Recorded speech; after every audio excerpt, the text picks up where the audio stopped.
Hey guys, welcome back to today's video. Today is going to be, we're going to be in the same book, obviously. But today's chapter is Lies About My Faith, and it's in our book, Lies the Young Man Believes book, and it is a good way to start our evening together, and our evening at this point is a good source of such an accountability to our time and accessibility for our entire week ahead of us. So our stopping point is when we're ending off the very first section page for part 1, and then part 2 will be coming after I do something. But other than that, I will see you in a little bit after I finish this. On one morning, we began writing this chapter. Dana, met with Courtney in Starbucks. Courtney's daughter for the church leader. Her mom leads in a children's ministry. Her family is actively devoted in Christian faith and creation of both body and Christ and something like this. Dana, today I'm going to write about the lives of church, that this is an area where we saw the most emotion in girls around the nation. Lots of tears were shed. Courtney, really why? And Dana, mostly about a youth pastor. Courtney, why did girls cry about youth pastors? Dana, because they leave. Courtney's eyes became wide and she nodded her head in total agreement. Courtney, yes, you have right about that. That happens to my church. The youth pastor is a Pharisee one day, that's just gone. My girls could never get over it. Of course, she was never too over the top connecting him. Email address was in PC Little Asian. Pastor Chad's little angel. He cried when he laughed and was angry. The leaders thinking leaving and disciples apologizing his sins. He tried to justify it anyway. The girls stopped coming to church. He never got over it. Dana, how long did it take the youth group to get over it? And it still hasn't. Pastor Chad left 5 years ago. Since Courtney to the youth group had another youth pastor. Him leadership and asked how I'm doing his job well. They are introducing another one.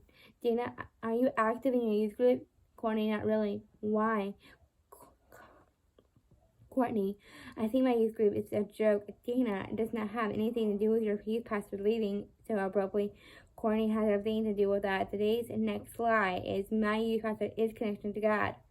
The lie is sequentially the one who evokes the most tears in our focus group. In fact, as a human speaking, you must justify in your disappointments and may have watch over more than youth pastor, and many times, and gracefully even, do you feel abandoned by someone who is just sufficient and outright in your social life. I know your youth pastor has changed their job all the time, but terrible to me. My youth pastor was a person in my life that I told everything to.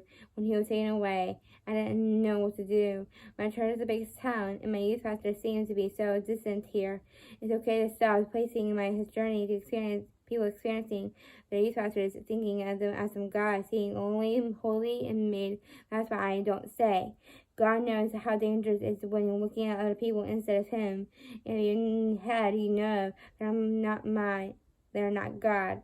But then when you leave, you are like, oh my, you don't realizing that God is still there. Your youth pastor, the leaders are important spiritual leaders in your life, and we all have access to God through Christ alone. The Bible scholars calls the personhood of believers in Old Testament time. God anointed and started man and phrase and leads the people into Israel worship and offer prayer sacrifice on behalf of God's people. Today's Christ is our high priest and death on the cross has made a complete sacrifice to sin, inviting us to come directly in God's presence and through relationship with Him. There's a mediator between God and man and Christ Jesus, who's given Himself as a ransom for all. When spiritual leaders leaving and wounds you, you have an opportunity to draw closer to Christ to let Him heal you with grace. Sadly, many confess that you're experiencing your youth pastor leaving and cause you withdrawn from church or sometimes from God. A young woman says, I think it's why a lot of people don't never return from church from they leave high school. It's probably not reason. After talking to hundreds of you or convincing reason in return to church after your parents no longer requires it. I didn't understand completely temptation withdrawing from church when your youth pastor wounds you. When in junior high school and I traffic your youth pastor, he has made a sufficient impact in your life during a crucial season as I become an adult and we didn't stay in touch. Well, I get thousands of sermons mailed to me. I go and reverse him and made me too much. Years later, when I was nearly 13, he leaped against me in a painful way. Looking back, and I realized he had a dreadful and concern. He proceeding to address them. He cut me off from another friend adversary. It was so emotionally devastated. In my youth pastor, I was a man who mourned through me into the toughest years of my life. 7th, 8th grade. How could he hurt me like this? I come to realize that the place in maternal years neither earlier when that he was still sitting there. And natural in reaction as he went to stop going to church even when I was no longer in church. Several months I only got church out of obedience and worked for 2 years to fully recover. Sometime later he forms the youth pastor to come to apologize to him for the way he handled things. I really believe the Lord wanted me to teach me the lessons about not elevating. Part 2 will come out to you, and pretty soon I'll see you in the next video.